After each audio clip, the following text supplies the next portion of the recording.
Anamika college में अपना graduation पूरा करती है। तभी उसकी मुलाकात एक लड़के राहुल से होती है। राहुल भी बहुत स्मार्ट और माता पिता का आज्ञाकारी बेटा है। दोनों एक दूसरे को पसंद करने लगते हैं। दोनों का ग्रेजुएशन पूरा होता है। राहुल अपने शहर में जॉब करने लगता है और लड़की भी एक अच्छी जॉब कर रही है। दोनों ने निर्णय लिया कि अब माता पिता से शादी की बात करने का वक्त आ गया है। लेकिन परेशानी यह है कि दोनों की कास्ट अलग अलग है। अनामिका ब्राह्मण है और राहुल राजपूत। राहुल के समाज में दहेज बहुत जरूरी है, जो कि नगद में होता है। उसके अलावा कई तरह के गिफ्ट्स और गहने की भी मांग की जाती है।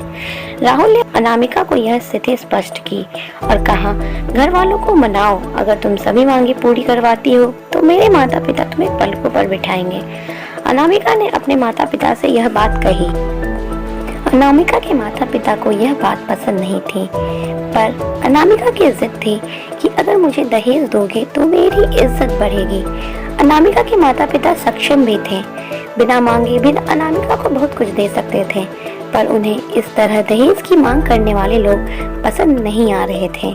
लेकिन माता पिता अनामिका की खुशी चाहते थे। शादी में राहुल को कार, फ्लैट, फर्नीचर के साथ 50 लाख नकद दिए गए। साथ ही अनामिका को गहने भी दिए गए और सभी रिश्तेदारों को गिफ्ट्स और कपड़े भी दिए गए। शादी बहुत धूमधाम से की गई और कोई कमी नहीं छोड़ी गई। अनामिका को मन ही मन यह गुमान था कि कास्ट अलग होने के बावजूद माता पिता ने उसकी शादी ससुराल के हिसाब से की। अनामिका को विश्वास था कि उसे बेटी बनाकर रखा जाएगा, उसे वही प्यार दिया जाएगा जो उसे माता पिता ने दिया, क्योंकि उसने अपने ससुराल का मान रखा है। अनामिका ने अपने घर से ससुराल बिता ली। ब्राह्मण कन्या राजपूत के घर की बहू बनी। ससुराल में बहुत ज्यादा पर्दा प्रथा थी। बहू को मनचाहा खाने तक की स्वतंत्रता नहीं थी। कितनी भी भूख क्यों ना हो, घर की बहू सबके खाने के बाद ही खाएगी। यहाँ तक कि उसे घर के पुरुषों के सामने बैठने तक की इजाजत नहीं थी। अनामिका ने इस बात पर ऐतराज दिखाया, पर उसकी किसी ने ना सुनी। राहुल ने भी यह बोलकर मुंह फेर लिया कि यह तो परंपरा है। अनामिका को जो गुमान था वो धरा का धरा रह गया। उसे अपने माता पिता की बात याद आई। जब उन्होंने समझाया था तो वह उनसे बहुत लड़ी थी। उसने ससुराल में बात करने का फैसला लिया। अनामिका ने अपने सास, ससुर और पति से बात की, लेकिन उन्होंने नहीं सुनी और उससे बड़ी बेरहमी से पीटा गया। अनामिका ने कभी ऐसा व्यवहार नहीं देखा था। उसे जिस लाए हुए दहेज पर घमंड था वह चूर चूर हो गया था।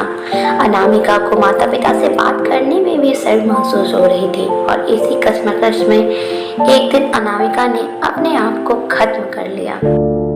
माता पिता को जब यह पता चला तो उन्हें अपनी गलती का एहसास हुआ कि वक्त रहते समझा होता तो बेटी साथ होती।